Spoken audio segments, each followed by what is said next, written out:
Chapitre 6, calcul littéral simple, grand 1, substitution. Exemple 1, calculer g, qui est égal à 2x plus 4 quand x est égal à 5, puis quand x est égal à moins 3. On doit voir dans cet exemple plusieurs choses. Ça, c'est la formule que je vais mettre en jaune. La première question, c'est calculer la formule qui est jaune quand x vaut 5. À partir de là, il faut bien comprendre que cette formule peut également s'écrire g, de manière un peu plus détaillée, est égal à 2 multiplié par x plus 4. Une fois qu'on a bien compris que le symbole de la multiplication peut ne pas s'écrire à certains moments, comme ici, alors en ces cas-là, quand on regarde la ligne alors qui est juste en dessous, qui est ici, sur cette étape qui est par là. Cette étape-là correspond à une étape de rédaction, donc on n'a rien fait comme calcul, on a juste présenté les choses correctement. Et dans la deuxième étape, on voit bien qu'apparaît un symbole de multiplication, qui était bien en fait celui qui manquait ici. On voit bien également que derrière cette lettre, donc x qui est là, et bien du coup il va y avoir un 5, et tout le reste, c'est du recopiage. Une fois qu'on a compris ça, il suffit de regarder les priorités des opérations. Donc on est bien sur cette opération est prioritaire, on remplace par 10, puis ensuite on trouve 14. Ça veut dire que quand x vaut 5, eh bien la formule, qui s'appelle g, vaut 14. En tout cas, donne comme résultat 14. On regarde maintenant la deuxième partie de la question, c'est-à-dire on a toujours la même formule, la formule elle n'a pas changé. Cependant, on demande de la calculer avec une autre valeur de x, ici. À partir de là, comme tout à l'heure, nous avons une première ligne, ça, qui est une ligne où il n'y a aucun calcul, mais où on remet un petit peu les données de l'énoncé bien au clair. Une fois qu'on a bien compris ça, on remplace x par moins 3. On voit bien que ressort à cet endroit le symbole de la multiplication, il était entre les deux, entre le 2 et le x, et donc on va bien multiplier 2 par, et alors par quoi ? Par la valeur de x. X à cet endroit-là, et bien du coup c'était moins 3, c'était ceci. Et donc du coup on remplace bien par moins 3.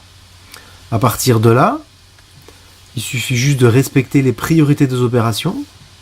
On va calculer d'abord 2 multiplié par moins 3, ça nous fait moins 6. Multiplication prioritaire, puis ensuite on fait moins 6 plus 4 et on est sur moins 2.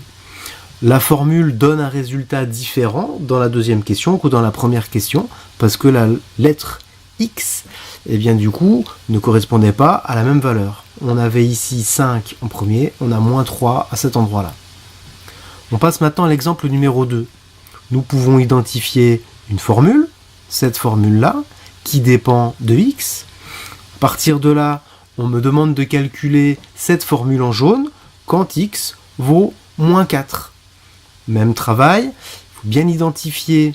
Alors je vais essayer d'identifier à cet endroit-là, il y a un symbole de multiplication qui n'est pas visible, mais qu'il faut voir quand même, et qu'on va retrouver un petit peu en dessous. Cette partie-là. Aucun calcul n'est fait, on est juste, voilà, on remet au clair les données de l'énoncé. Ceci étant fait, on va ensuite remplacer la lettre x. Alors la lettre x, ici, elle est là, elle est à cet endroit-là. Cette lettre x, je la remplace, on a dit en fait ça, par moins 4. Ça veut dire que ce qui est en jaune, je remplace par moins 4. Mais tout le reste, eh bien, ne doit pas changer.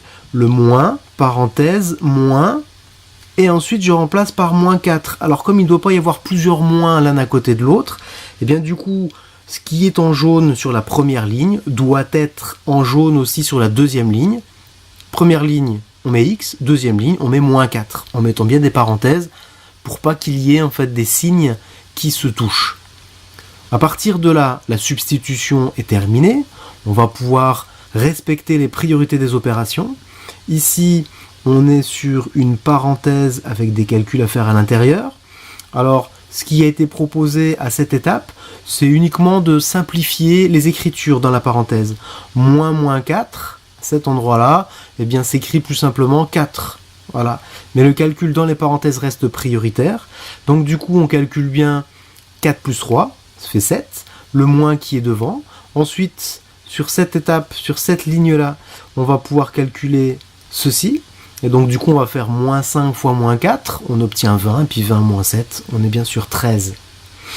Alors, dans le cours, il y a une feuille qui permet de donner quelques indications sur GeoGebra et le tableur, qui sont deux outils pertinents pour le calcul littéral. Alors, nous allons regarder GeoGebra. Donc pour GeoGebra, ici on est sur un navigateur, donc il suffit de taper quel que soit le moteur de recherche, GeoGebra, on tombe sur cette page. Quand je clique sur GeoGebra classique, GeoGebra s'affiche avec des options. Alors il suffit d'aller dans affichage, par ici, voilà, affichage, pour obtenir et pour choisir alors le calcul formel, voilà, pas d'algèbre, et puis pas de graphique non plus. Voilà, dès qu'il voudra bien. Voilà, on a dit pas d'algèbre, et donc on a dit, voilà, pas d'algèbre, que du calcul formel. Voilà. À partir de là, donc je vais pouvoir alors cliquer sur cette première ligne et saisir la formule que nous avions, c'est-à-dire G, qui est égale à 2x plus 3. GeoGebra connaît ces symboles de multiplication qui sont un peu cachés entre une lettre et un nombre. À partir de là, je vais cliquer sur cette touche et demander à GeoGebra de remplacer la lettre X par 5, comme dans le cours. Je vais lui demander d'évaluer en appuyant sur égal. Et là, on va voir que GeoGebra a fait le calcul, c'est-à-dire que GeoGebra a calculé grand G, 2x plus 4, et donc il nous a trouvé 14, comme dans le cours. C'est plutôt rassurant. Il ne donne pas les détails, par contre, il permet de voir ou de vérifier en fait si un résultat est cohérent. Je reclique sur la première ligne pour dire à GeoGebra que cette fois-ci, j'aimerais remplacer par moins 3 la valeur de x, et donc maintenant en fait égale à moins 3, je remplace, voilà, je lui demande d'évaluer, et donc GeoGebra m'indique que G vaut moins 2, donc c'est encore une fois rassurant parce que c'est ce qu'on a écrit dans le cours. Je vais maintenant saisir l'autre formule, H, qui est égal, alors on fait attention, c'est moins 5x moins, ensuite parenthèse, on est sur du moins x plus 3, voilà, et donc du coup, vous avez vu que GeoGebra en fait a rajouté la parenthèse fermante, bon parfois c'est bien, parfois c'est moins bien. Je clique encore sur cette touche parce que je veux évaluer cette formule, et donc en utilisant à la place de x, le nombre moins 4. Exactement comme dans l'énoncé. Je lui demande, en cliquant sur le signe égal, d'évaluer cette expression. Et donc, GeoGebra me dit, voilà, quand x vaut moins 4, grand H vaut 13. Et c'est ce que nous avions vu, c'est plutôt rassurant. Donc voilà une utilisation de GeoGebra un petit peu, en tout cas qui est intéressante pour le calcul littéral. Je ferme cette fenêtre, et puis je vais essayer d'aller sur, ce qui s'appelle un tableur. Voilà, et donc j'utilise la LibreOffice, OpenOffice, mais tout type de tableur peut correspondre. J'ai premier une valeur de x, et donc là on est simplement sur quelque chose pour rendre joli, et puis donc de l'autre côté, je vais avoir 2x plus 4.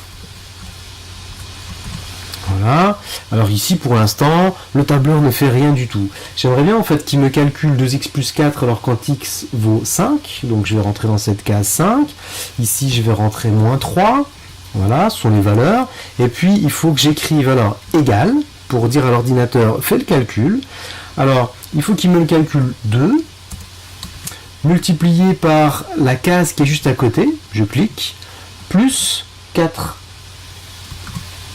Je lui demande, j'appuie sur entrée, je lui demande d'évaluer ça, et il m'a dit 14. J'ai même pas besoin de refaire le travail, je vais étirer cette cellule, et du coup, en fait, je me retrouve avec moins 2. C'est-à-dire que là, quand x vaut 5, et bien du coup, on fait 2x plus 4 vaut 14. Quand x vaut moins 3, 2x plus 4 vaut moins 2. Je vais essayer. Alors, je vais présenter, cette première ligne-là, en fait, n'est vraiment pas obligatoire. Et donc, du coup, je vais écrire h. Tiens, voilà, je vais que écrire h. À partir de là, je veux moins 4. Pour x, et j'aimerais bien que l'ordinateur me calcule eh bien, cette expression de h qui est moins 5 multiplié par x, c'est-à-dire la cellule d'à côté. Ensuite, moins parenthèse, c'est moins la cellule d'à côté, qui vaut D2, en fait, d'après ce qu'il me dit, plus 3. Je ferme la parenthèse et j'appuie sur Entrée. Et il m'indique 13, donc je suis plutôt content, en fait, c'est ce qu'on avait écrit dans le cours. L'avantage du tableur, c'est que si à la place de moins 4, je veux mettre maintenant, je sais pas, moins 3, alors moins 3 s'il te plaît, voilà, comme ça, et bien du coup, en fait, il recalcule automatiquement la valeur, c'est-à-dire que la formule est évaluée à partir de la valeur de x qui est ici. Si je mets, je sais pas, moins 1, et bien du coup, h va valoir moins 7, donc on est encore sur un outil pertinent pour le calcul littéral. Le tableur.